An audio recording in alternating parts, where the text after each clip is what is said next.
In today's video, we have a lot of NHL news and rumors to discuss. In the rumors section, we're taking a look at some trade talk around the Boston Bruins. Will they eventually chase down a trade for either Elias Lindholm or possibly Elias Pettersson in Vancouver? We'll discuss those possibilities. Plus, we also have an update on the future of Alexis Lafreniere with the Rangers. Yes, he's been re-signed, but how long will he stay in the Big Apple? Plus, the Rangers have also announced several front office changes. We have more signings outside of the NHL, more coaches extended, big news on one of the top prospects around, Shea Wright as well. All that and more coming up next.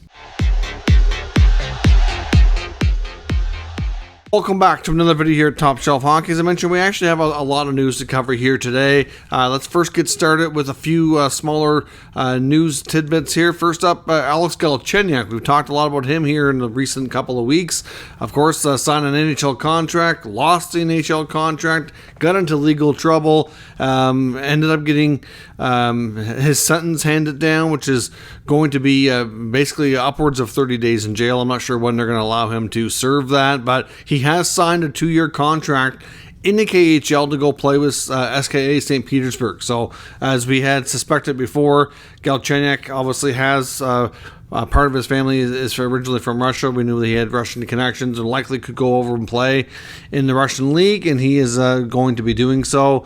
So I'm not sure how his legal situation in the U.S. affects anything, or if he'll be heading over right away, or anything. I know they're in the early preseason stages getting ready to start their season. So Galchenyuk now is officially in the KHL. The Maple Leafs have signed a former high draft pick and Flyers prospect, Jay O'Brien. He gets an AHL deal, though it's a 1-year deal to play for the Toronto Marlies. So he will not be eligible to be called up by the Leafs to the big club. However, if the Leafs have room on their 50 contract reserve list, they can change his contract and sign him to a 2-way deal later on. I believe he would require waivers for that, but at the end of the day, he can play their AHL system and see if he's a player that they want to keep around if they think has future with their NHL club. O'Brien, of course, is another example of a first rounder. He went to U.S. college. Hockey scene didn't quite work out and never really got an opportunity with Philadelphia. So he'll start in the AHL this year. As I mentioned as well, we have some other news, including UFA Tyler Motte.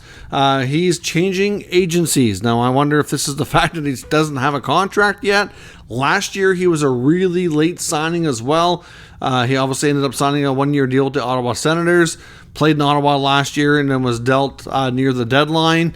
And he's now still unsigned. Now, of course, he ended up playing with the Rangers. I know that there seemed to be interest in staying there. I'm not sure if they just couldn't work out the details or the financial situation or what. I know the Rangers are pretty tight, like most teams, and don't have a whole lot of space, but he's now represented by Pat Brisson in CAA. Of course, Pat Brisson, arguably the biggest agent in the game. Of course, now with some of the changes we've seen with Jeff Jackson going to the Oilers, and some of his clients are being reassigned to Judd Moldaver, who's representative of Austin Matthews and now McDavid both. He arguably will have some of the biggest contracts, but I think overall Brisson's portfolio is a fair bit bigger. He reps a lot of players, a lot of top guys around the NHL. So we'll see if Tyler Motte can find himself a contract here before training camps get underway, which is not all that far away. The Arizona Coyotes, we talked about them extending their head coach, Andre Tourigny, recently. And when we discussed that a few days ago, I had mentioned that part of the reason this wasn't done earlier in the offseason is he was lobbying and negotiating to have all of his assistant coaches extended as well. Well, since then, we've had 2 announcements in subsequent days for the Coyotes extending their coaches. They've Mario Duhamel and John Madden, assistant coaches, have both been officially announced as being extended. I'm sure there probably are other members of their staff that are getting everything worked out here as well, but it was important to Tourigny for his staff to remain in place, and he certainly wanted to make sure that happened. As I mentioned as well, the Rangers announced a variety of changes in promotions within their front office.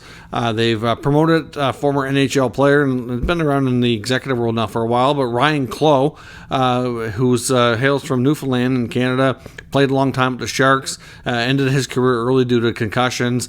But Clough has now been promoted to the title of co-senior advisor to the president and general manager.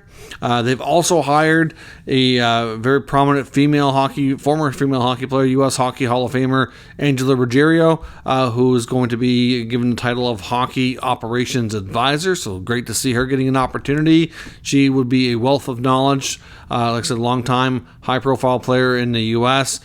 Christian Himura is going to be taking over as well as the skills coach, and Kayla McAvoy is going to be hired on as a full-time assistant sports scientist. So we know that Kayla McAvoy is actually the sister of Charlie McAvoy. She had worked with the Rangers, I believe, on a part-time basis before, and she's now been basically promoted to being a full-timer in the sports scientist department. So good on her, and great opportunities there for all these people in the Rangers organization. Now, as I mentioned, we also have another story from TSN reporter Rick Westhead, of course, who covers a lot of the different types of things. He's more of an investigative journalist, but he's been covering, obviously, a lawsuit that's been pending against Hockey Canada and the CHL, as well as all the leagues that fall under the CHL. Of course, in case you don't know, the CHL is the Canadian Hockey League, which is the the parent oversight of the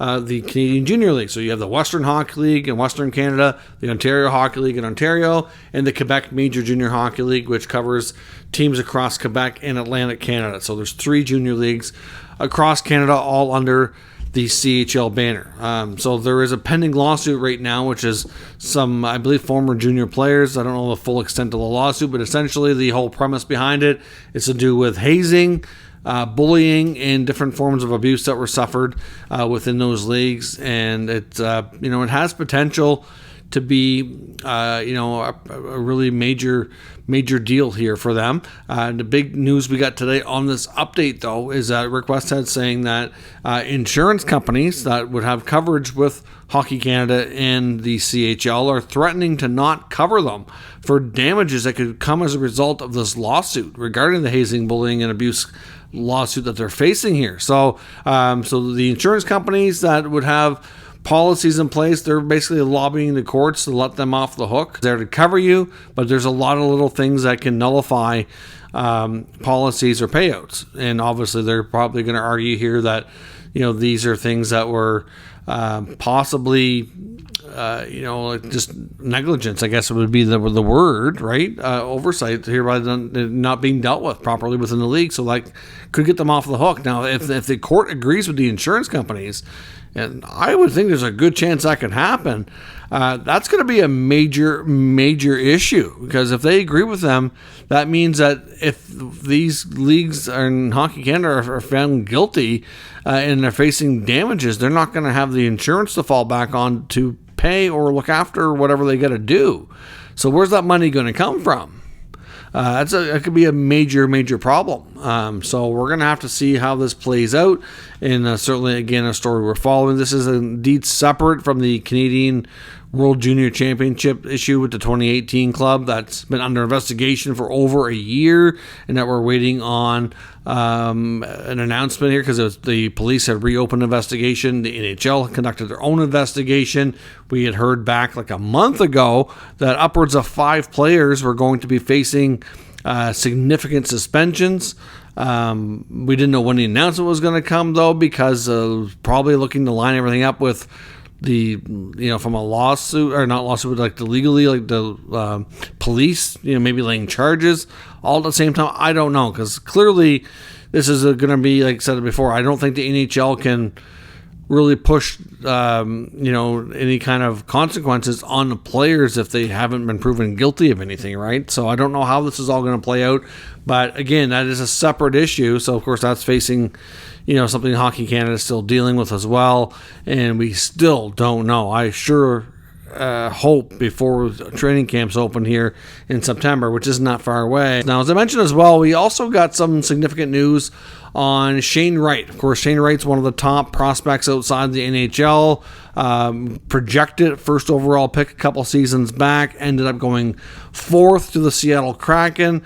Last year, of course, he did not make full-time NHL roster spot. He was a big topic of discussion a lot last year because he was with the big club in Seattle for an extended period of time, but it was a healthy scratch a lot. He did play a handful of games up to the sample size he's allowed to without burning a year off his contract. The Kraken were able to get him to the AHL, even though he technically wasn't eligible, but that was only because he was able to go on a conditioning stint after not playing for an extended period of time. Of course, he ended up going back to junior, playing in the World Junior Championships, and he did well. I think his time in the American Hockey League, he had like 6 points in 8 games.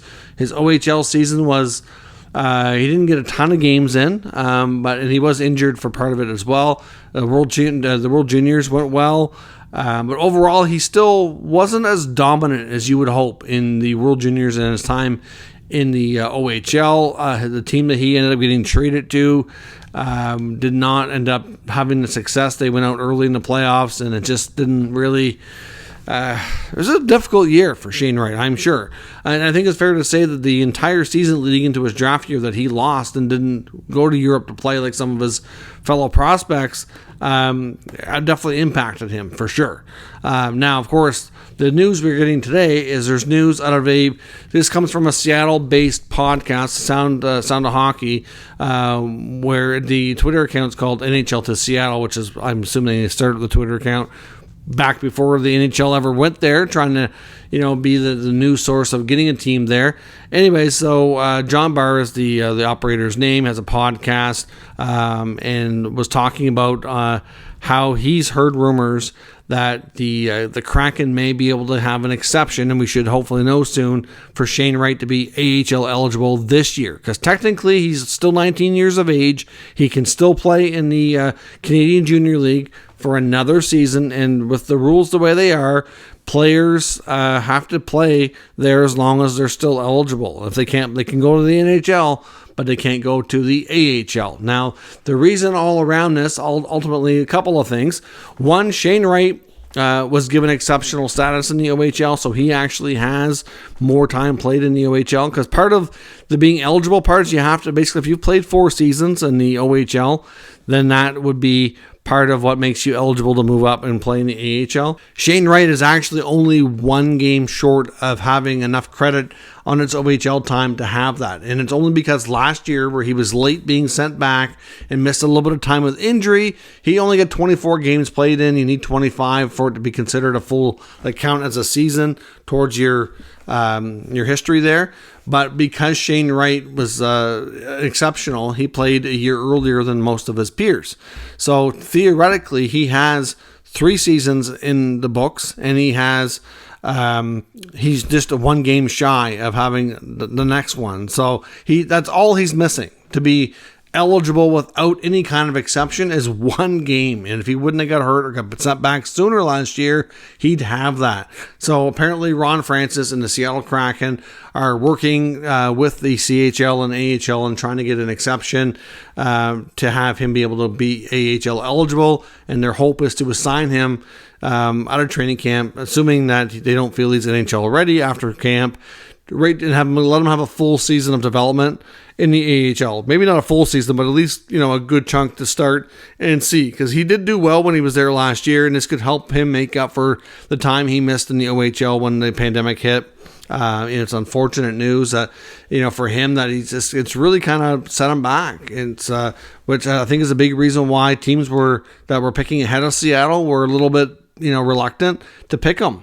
With Montreal going with Slafkovsky, I think they were a little nervous that Wright wasn't going to be ready for longer, and because of the missed time, that, do they really know that he's the best prospect in this draft? I think they had concerns, and to me, they're legit. Really, they really are, especially looking ahead at another year and seeing how everything went last year. I think they certainly have their right to be concerned. Now, of course, we'll see where this goes. I'm not sure if there'll be any kind of official announcement, or they'll maybe wait until the end of training camp. I'm not sure how this is going to play out, but at least that's good news for Shane Wright in a sense that, I don't know. I think he's almost too good for the OHL, not quite good enough for the NHL.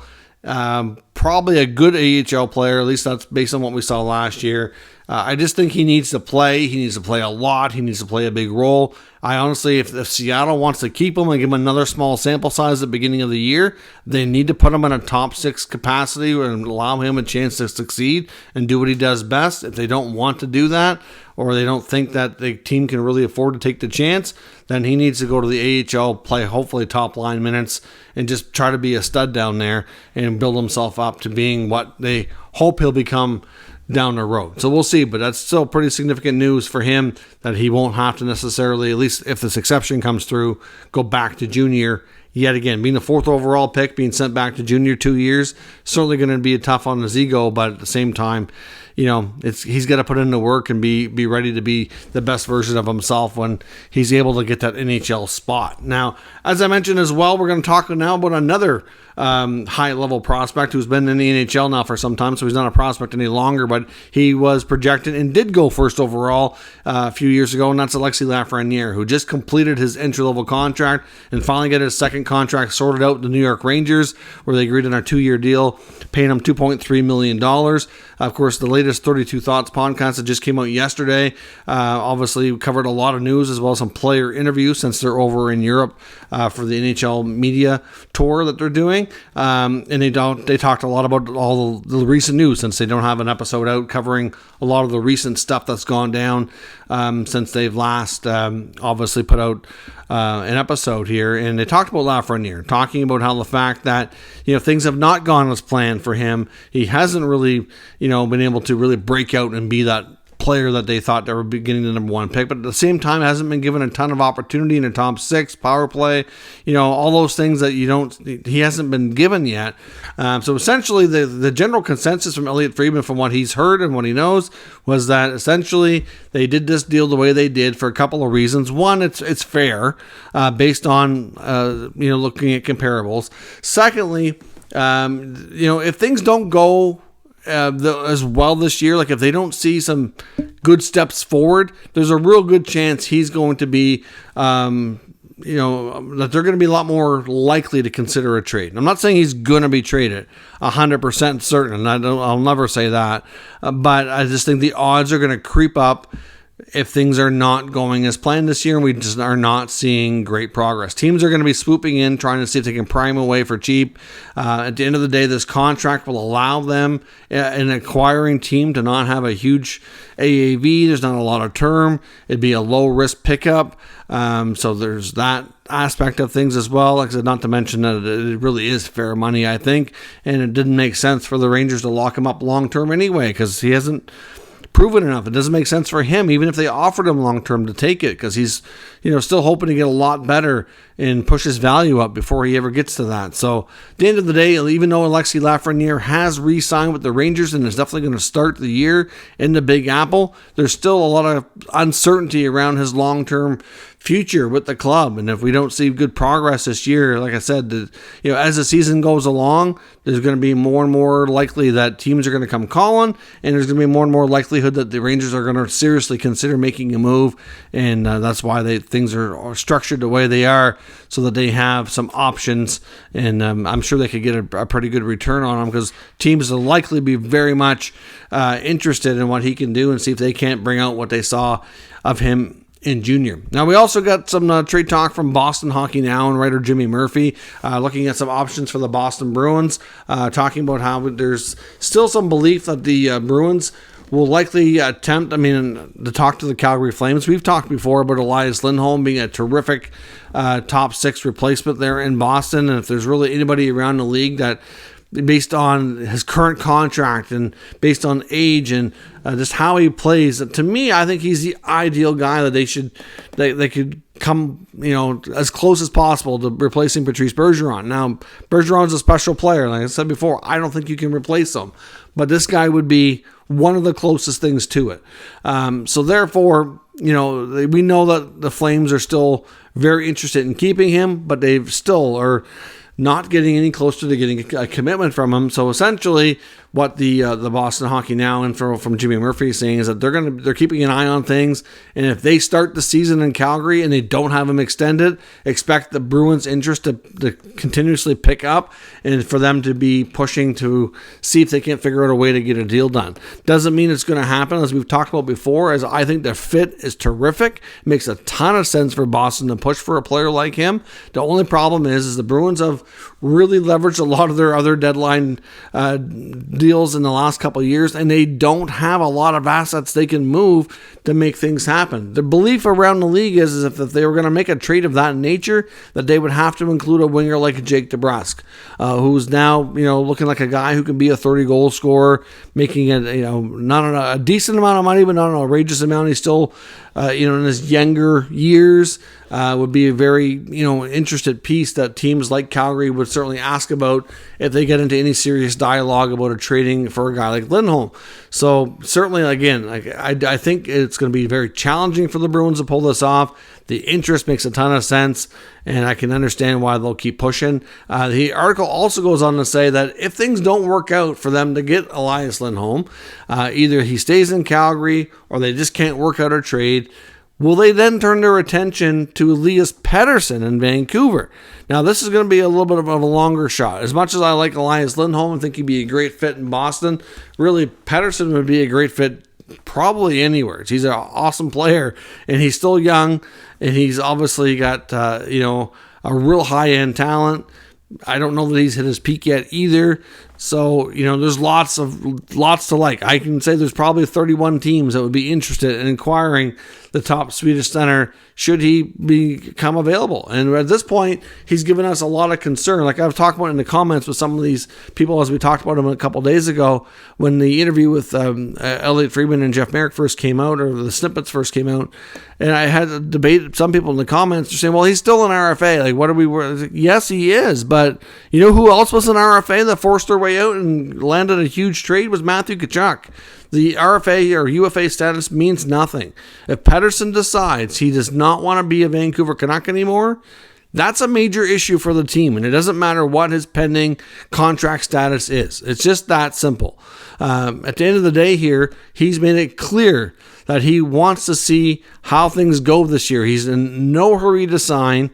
He wants to see the direction of the team, where things go. And yeah, he doesn't have to rush. He is an RFA. They're not in super big danger of losing him if he doesn't sign, this year. However, the problem here is if they get to the trade deadline, and let's say that they're not in a playoff spot, and they don't trade him, well, that would be an opportunity to bring back a big haul. But where he is an RFA, it's not the end of the road right there. Now, if he was a UFA, it would be a much bigger problem because if they lose the trade deadline opportunity, they could lose all opportunity. But where he is RFA, that's not the case. They could go into the summer, into the draft, and they'd still have plenty of opportunity to maybe swing a major trade. But my concern for Canucks fans, like I said, is that if things don't improve to the point that Pettersson's willing to entertain a long-term deal in Vancouver, do they have to trade him? And if they have to trade him, it's going to be devastating. I mean, they don't have really a lot of top talent players. Between Pettersson and Hughes, you could throw probably Demko into that category too. This team to me has been floundering for quite some time, and they have some good young talent, and it'd be a shame to see them start to lose that talent before they ever have a chance to win. But like I said, the comments to me were just concerning, and I can see the Bruins absolutely going after him. The problem is the Canucks are going to ask for a fortune to trade for this guy, and I don't think the Bruins would have the assets. The only way the Bruins would be able to pull it off is they'd have to really mortgage their future and offer multiple 2-3 first round picks and then maybe something else. It would be very, very, very challenging for Boston to pull that off. If you're looking at the Matthew Tkachuk trade as the template, I just don't know that they can do that. They don't have the players to offer up like the Panthers did. They just don't. I mean, they're not going to trade Pasternak. We know that. I can't see them trading Brad Marchand.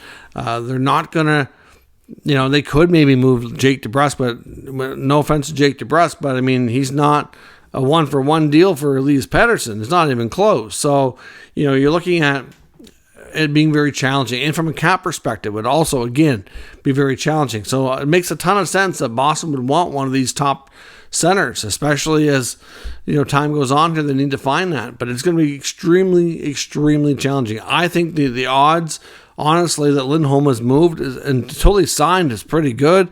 Pettersson is not going to be imminent. I'd be more concerned with later into the season or next offseason for Pettersson. I think it's early yet to really say he's going to be dealt. The only reason I've even talked about him here in this context lately is just the comments are concerning. And I think for Canucks fans, you need to be a little bit worried, because if it's not a good season and some of these guys like Pettersson don't see good progress, they're not going to want to stick around. And if they don't want to stick around, well, that's a big problem. And when the other teams know that your players want out and you lose all your leverage, and it really hurts. Now, you get the odd exception where Brad Treliving and Bill Zito pulled off a blockbuster trade between Calgary and Florida. That doesn't happen very often. Like I said, that's the biggest trade we've probably seen in a decade, and it goes to show you how rare that is. So we'll see what happens, but let me know your thoughts on all today's news and rumors down in the comments. We'll discuss further. If you're new to the channel, make sure you subscribe and stick around. We'll keep you up to date with the latest news, rumors, and analysis of all 32 NHL teams. Thanks for watching, and I'll catch you next time.